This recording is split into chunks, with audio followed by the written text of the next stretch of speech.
സംഘടനാ പ്രശ്നങ്ങളെ തുടർന്ന് പാർട്ടി നേതൃത്വത്തിന് തലവേദന സൃഷ്ടിച്ച വയനാട് മുള്ളൻകൊല്ലി പഞ്ചായത്തിലെ ഒരു വാർഡിൽ ഏറ്റുമുട്ടുന്നത് കോൺഗ്രസ് നേതാക്കൾ തന്നെയാണ്. പഞ്ചായത്തിലെ 17ാം വാർഡിലാണ് മുൻ പഞ്ചായത്ത് പ്രസിഡന്റും പഞ്ചായത്ത് അംഗവും പരസ്പരം മത്സരിക്കുന്നത്. പഞ്ചായത്ത് അംഗം ഔദ്യോഗിക സ്ഥാനാർത്ഥിയായപ്പോൾ മുൻ പ്രസിഡന്റ് വിമതനായാണ് മത്സരരംഗത്തുള്ളത്. കോൺഗ്രസിന് ഏറ്റവും അധികം ഭൂരിപക്ഷം ലഭിക്കുന്ന വാർഡാണ് മാടൽ. അതിനാൽ തന്നെ സ്ഥാനാർത്ഥി കുപ്പായം തയ്പ്പിച്ചവർ ഏറെയുണ്ട്. 30 പേരാണ് ആദ്യഘട്ടത്തിൽ മത്സര സന്നദ്ധത അറിയിച്ചത്. അത് പിന്നീട് 18ആയി. ഏറ്റവും ഒടുവിൽ എണ്ണം കുറച്ചുകൊണ്ടുവന്ന 2 പേരിലേക്കായി ചർച്ചകൾ. ഒരാൾ മുൻ ഗ്രാമപഞ്ചായത്ത് പ്രസിഡന്റ് ജോസ് കണ്ടന്തുരുത്തി, മറ്റൊരാൾ ഗ്രാമപഞ്ചായത്ത് അംഗം കൂടിയായ തോമസ് പഴുക്കാല. ജില്ലാ നേതൃത്വത്തിന്റെ ഇടപെടലിനൊടുവിൽ ഔദ്യോഗിക സ്ഥാനാർത്ഥിയായത് തോമസ് പഴുക്കാലയാണ്. ഇതോടെ സ്വതന്ത്ര സ്ഥാനാർത്ഥിയായി മത്സരിക്കാൻ ജോസ് കണ്ടന്തുരുത്തി തയ്യാറായി.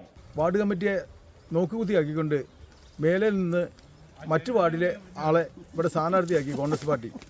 ഈ നടപടി ഇവിടുത്തെ കോൺഗ്രസ് പാർട്ടിയുടെ പ്രവർത്തകരും നേതാക്കളും ആരും അംഗീകരിക്കുന്നില്ല. അതുകൊണ്ടാണ് എന്നോട് സ്ഥാനാർത്ഥിയായി മത്സരിക്കണമെന്ന് ഇവിടുത്തെ കോൺഗ്രസ് നേതൃത്വവും ഇവിടുത്തെ പ്രവർത്തകരുമൊക്കെ ആവശ്യപ്പെട്ടത്. പാർട്ടി ഔദ്യോഗികമായി പ്രഖ്യാപിച്ച സ്ഥാനാർത്ഥിക്ക് പിന്നിലാണ് കോൺഗ്രസ് പ്രവർത്തകർ എന്നായിരുന്നു തോമസ് പഴുക്കാലയുടെ പ്രതികരണം. ഇവിടെ സ്ഥാനാർത്ഥി ആരെന്നോ ഏത് വാർഡിൽ നിന്ന് വന്നെന്നോ ഒന്നുമുള്ള ചർച്ചയില്ല. ആയിരിക്കുന്നയാൾ എന്താണ് ചെയ്യാൻ പോകുന്നത് എന്നുള്ള ചർച്ച മാത്രമേ ഉള്ളൂ. മറ്റുള്ള റിബൽ സ്ഥാനാർത്ഥിത്വത്തിനൊന്നും ജനങ്ങളുടെ ഇടയിൽ യാതൊരു സ്വാധീനവും ചെലുത്താൻ കഴിയില്ല. ഇവിടുത്തെ കോൺഗ്രസ് പ്രവർത്തകരും കോൺഗ്രസ് നേതാക്കളും ഈ 17ാം വാർഡിൽ ഒറ്റക്കെട്ടാണ്. കോൺഗ്രസ് പ്രവർത്തകർ 2 ചേരിയായാണ് പ്രചാരണ പ്രവർത്തനങ്ങൾ നടത്തുന്നത്.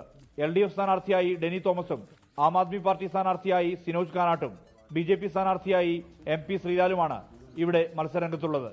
24 വയനാട്. ലോകത്തെവിടെയായാലും ഏത് സമയത്തും 24 വാർത്തകളും ഓഗ്മെന്റഡ് റിയാലിറ്റി പാക്കേജുകളും എക്സ്പ്ലെയിനറുകളും വിശദമായി കാണാൻ ഞങ്ങളുടെ YouTube ചാനൽ നിങ്ങൾക്ക് സബ്സ്ക്രൈബ് ചെയ്യാം.